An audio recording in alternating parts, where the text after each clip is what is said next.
ახლა კი ელიმინაციის პროგრამაზე საუბარ ჩვენ სტუმართან ერთად განვაგრძობთ დაავადებათა კონტროლის ეროვნული ცენტრის დირექტორის მოადგილე ქალბატონი ეკა ადამი არის ჩვენთან ერთად.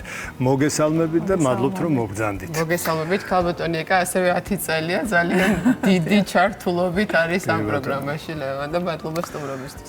რითი უნდა დავიწყოთ საუბარი? რა თქმა უნდა ალბათ იმით რომ თუ როგორი მდგომარეობა ამჟამად რამდენი ადამიანია ჩართული ამ პროგრამაში და როგორია ყველაზე მთავარი რაც გვაინტერესებს განკურნების მაჩვენებელი როგორია? დიახ, პრაქტიკულად ძალიან დიდი მადლობა პირველ რიგში მოწვევისთვის. ძალიან მნიშვნელოვანია ყოველჯერ და რამდენჯერაც არ უნდა გაჟღერდეს ეს თემა, ყოველთვის მნიშვნელოვანია ცნობიერების ამაღლებისთვის, ინფორმაციის მიწოდებისთვის ჩვენი მოსახლეობისთვის, იმიტომ რომ რეალურად 2015 წელი იყო ის წელი, როდესაც საქართველოში ჩატარდა ეს ეროპრევალენტობის კვლევა და გაირკვა, რომ ძალიან მაღალი პროცენტი გვაქვს C-ჰეპატიტის აქტიური დაავადების, მოზრდილი მოსახლეობის 5.4% დაავადებული იყო C-ჰეპატიტით. ეს რა თქმა უნდა ძალიან დიდი და მასშტაბური ციფრები იყო და მაშინ სწორედ საქართველოს მთავრობის ძლიერი პოლიტიკური ნების, სამოქალაქო საზოგადოების აქტიური ჩართულობის, კომპანია გილიადის უპრეცედენტო დახმარების, CDC-ის და სხვა საერთაშორისო პარტნიორების მხარდაჭერით გახდა შესაძლებელი ის, რომ ქვეყანაში დაიწყო ელიმინაციის პროგრამა და ჩვენს მოქალაქეებს ეს უკვე ბევრჯერ ითქვა თქვენ სიუჟეტშიც, რომ უნიკალური შესაძლებლობა აქვთ რომ დაამარცხონ ეს დაავადება და რეალურად ეს ჩვენს თავზე გამოვცადეთ და ამის შედეგებით სახეზე გვაქვს 2021 წელს უკვე განმეორებით ჩატარდა ეს ეროპრევალენტობის კვლევა და პრაქტიკულად ჰქონდა უპრეცედენტო შედეგი 6 წლის მანძილზე C-ჰეპატიტის გავრცელება 5.4%-დან ჩამოვიდა 1.8%-ზე, ანუ რეალურად 67-ჯერ დაიკლო, ანუ რეალურად ეს ძალიან დიდი შედეგია, რაც აქვს ესე ვთქვათ ჯერ კიდევ შუა გზაზე, ვინაიდან როგორც თქვით სამიზნეები ჯერ მიღწეული არა გვაქვს.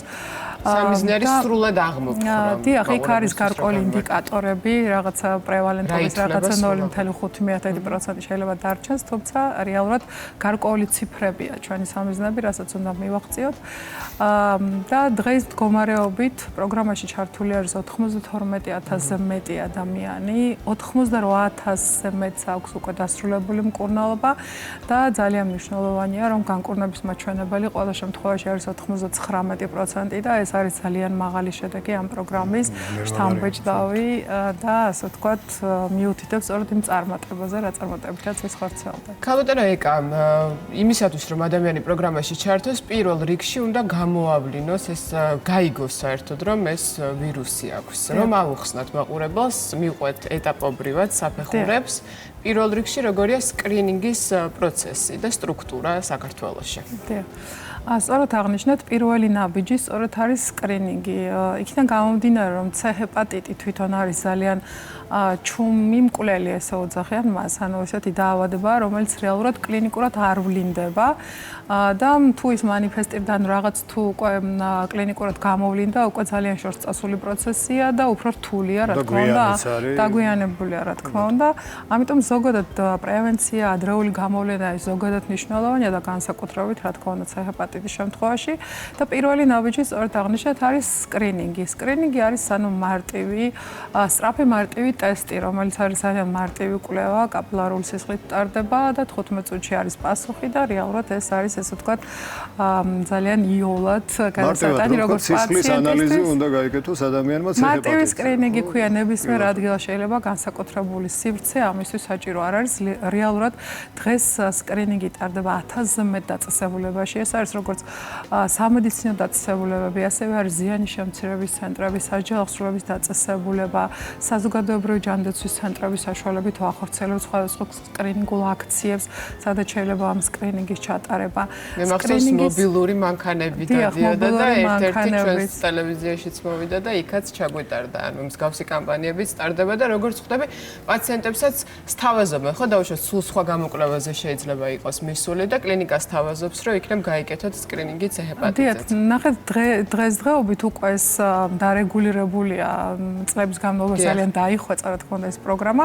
დღეს მდგომარეობით საყოველთაო ჯანდაცვის ფარგლებში რეგისტრირებული ნებისმიერი სერვისის მიმწოდებელი იქნება ეს ამბულატორიული თუ ჰოსპიტალური, რეალურად ვალდებულია რომ ჩაატაროს ჰეპატიტის სკრინინგი პაციენტზე. ამბულატორიული სერვისის შემთხვევაში სერვისის მიმწოდებელ დაწესებულებას პირდაპირ აუთ განსაზღვრული ვალდებულება რომ პრევენციულ და სკრინინგულ სერვისებში ჩაერთვათ და მათთან რეგისტრირებული სამიზნე მოსახლეობის მაქსიმალური მოცვა უზრუნველყონ და ამისთვის დამატებით რეგულაციებიც არსებობს ჩვენ ჩართული ვართ მაქსიმალურად უგზავნით მათთან რეგისტრირებული არა და სკრინული მოსახლეობის სიებს და მათ უნდა დაამყარონ დამატებითი კონტაქტი რომელს ადამიანები მოიძიონ. ეს რაც შეეხება ამბულატორიულად და სტაციონარ შემთხვევაში თუ ადამიანს ჰოსპიტალიზაცია მოუწია, სტაციონარი პირდაპირ სტაციონარული სანებართვო დანართი რაც აქვთ მათი საქმიანობის თავარი ესე ვთქვათ დოკუმენტი ამ სტაციონარული სანებართვო დანართით არიან ვალდებული რომ ნებისმიერი ჰოსპიტალიზებული პაციენტი დასკრინონ აუცილებლად ჰეპატიტზე. სკრინინგის დადებითი პასუხის შემთხვევაში აიღონ დამატებითი სისხლის ნიმუში და კონფირმაციისთვის გამოაგზავნონ აქ უკვე ერთობა ან ლუგარი ან სხვა სერვისის მიმწოდებელი. ანუ აქ იმის თქმა მინდა რომ მთელი ჯაჭვი არის აწყობილი იმისთვის რომ მაქსიმალურად იყოს მოცული ყველა შესაძლებელი სივრცე სადაც პაციენტი შეიძლება მოხვდეს და დაისკრინოს. ამ პროცესში სკრინინგისთვის საჭირო ტესტებს ყიდულობს დაავადებათა კონტროლის ცენტრი და იგი უსასყიდლოდ გადაეცემა სერვისის მიმწოდებას, ვინც უსასყიდლო სკრინინგს აწვდის. ანუ ყველას ჰოსპიტალს, სტაციონარს, ზიანის შემცირების ცენტრს, საჯარო აღსრულების დაწესებულებას ესე არის მოკლედ ეს პროცესი. დღესაც რა თქმა უნდა უფასოა. თბილისსა და რეგიონებში. რამე ხო არის რამე სფერო ადამიანების სამსახურეობრივ სფეროს ვარაუდობ, სადაც ვალდებულია ადამიანი რომ სკრინინგი გაიაროს. დიახ, არის სამედიცინო სფერო, ანუ ჯანდაცვის სპეციალისტებისთვის განსაზღვრულია ეს სავალდებულო სკრინინგი. მოცაიზეც და ბეზეც იქ არის ასევე იმუნიზაციის ნაწილები, სადაც სავალდებულოა რომ რეალურად ეს ადამიანები იყვნენ დასკრინული. და პრინციპში ამ მიმართულებით შემდეგ მათი შემოწმებაც ხდება ჩვეულებრივად რეგულირების სააგენტოს. დაახლოებით ციფრი რამდენია ქალბატონო ეგა წელიწადში რამდენ ადამიანს შეიძლება უტარდებოდეს ეს გამოკვლევა?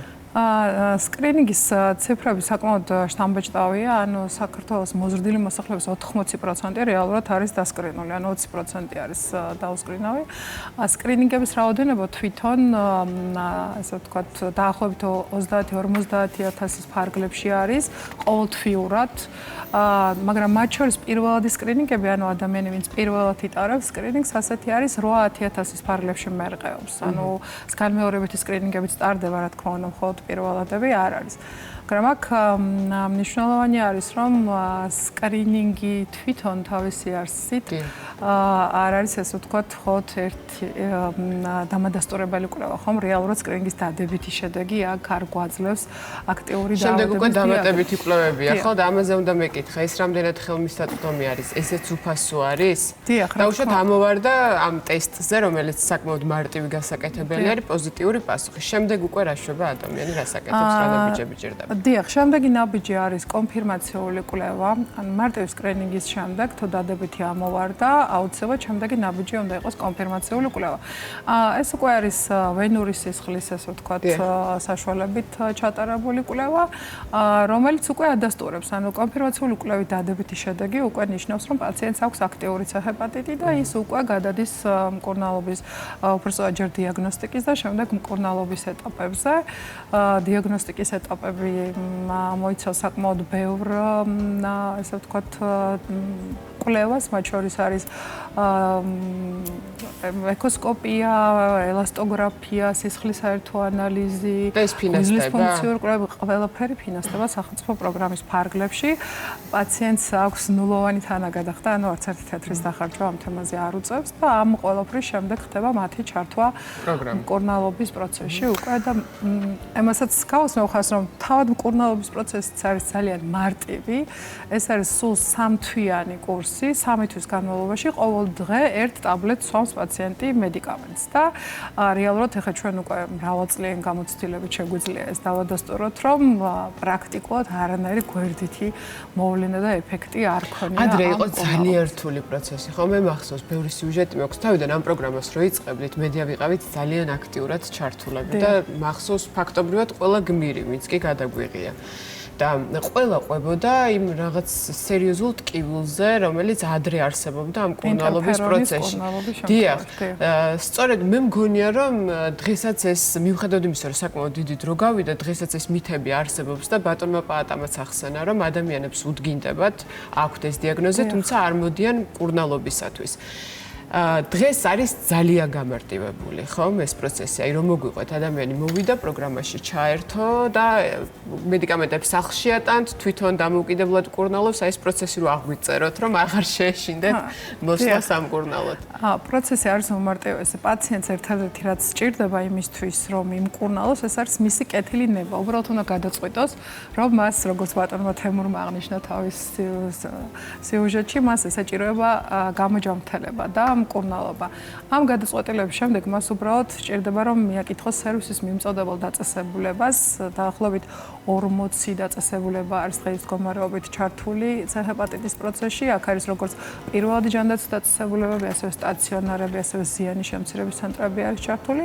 მხოლოდ უნდა მიაკითხოს აქ დანარჩენი ნებისმიერ როგორც გითხარით დიაგნოსტიკური კვლევა, რომელიც განსაზღვრულია პროგრამით, რომელი კვლევები ტარდება, ასევე მკურნალობა, ანუ მედიკამენტი არის სრულიად უფასო, ასევე მკურნალობის პროცესში ამ 3 თვის განმავლობაში მათ უტარდებათ მონიტორინგის კვლევები, ანუ გარკვეული პერიოდული. რა პროგრესი გადია, ხო? დიახ, ხომ არ არის რაიმე, ასე ვთქვათ, პრობლემა, ამ პროცესს აკვირდება ექიმი და ეს ყველაფერი, რასაც ახლა ვლაპარაკობ, ეს არის სრულიად უფასო პაციენტისთვის, ის მთლიანად ფინანსდება სახელმწიფო ადამიანი უფასოდ იღებს მკურნალობას. მედიკამენტი ჩვეულებრივად მიაქვს ერთი კოლოფი, ყოველი თვის თავზე მოდის, იტარებს კვლევებს, მიაქვს შემდეგი თვის კოლოფი და 3 თვის თავზე ეს პაციენტი არის ჯამრთელი. არ ჩამორჩება ცხოვრების რიტმს. არანაირად და ისე საინტერესოდ საუბრობთ, რომ მე გავეცი.